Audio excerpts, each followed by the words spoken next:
A familiar sight if you've been following what's been happening in Thailand, the skyscraper that was brought down under construction. The governor of Bangkok saying the city's designation as a disaster zone, which was given after the earthquake, has now been lifted.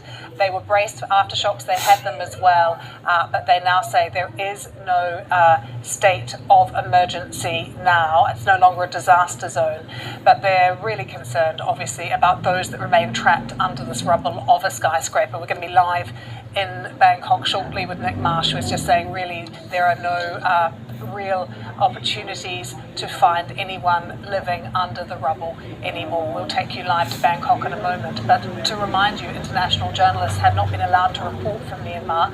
The BBC does have a Burmese service which reports from inside the country for the people there, and they sent us this report from Mandalay. On the road to Mandalay, the town of Chao Se is just 30 miles from the epicenter of Friday's quake.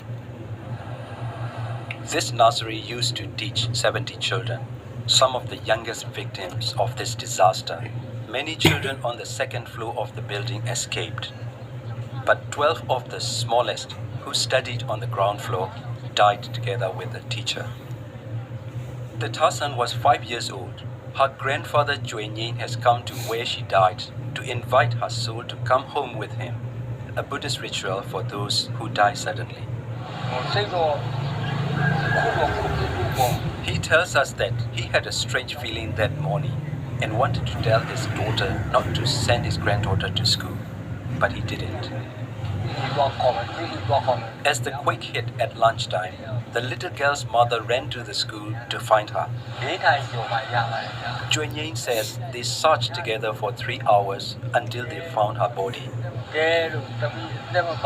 He knew she would be dead, but he still wanted to find her, and he is relieved that she was still in one piece. Dokhin's son is a teacher from the next door school.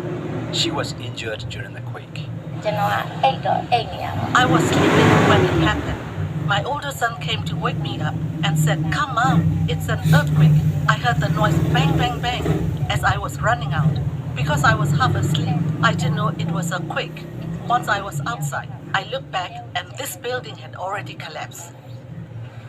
Chao Se is just one of many towns affected by the quake. But here, the loss of so many young lives has been particularly devastating. So with the BBC News. And we'll talk more about humanitarian aid in Myanmar shortly, but let's update you on what is happening in Bangkok and take you straight there. Join our correspondent Nick Marsh.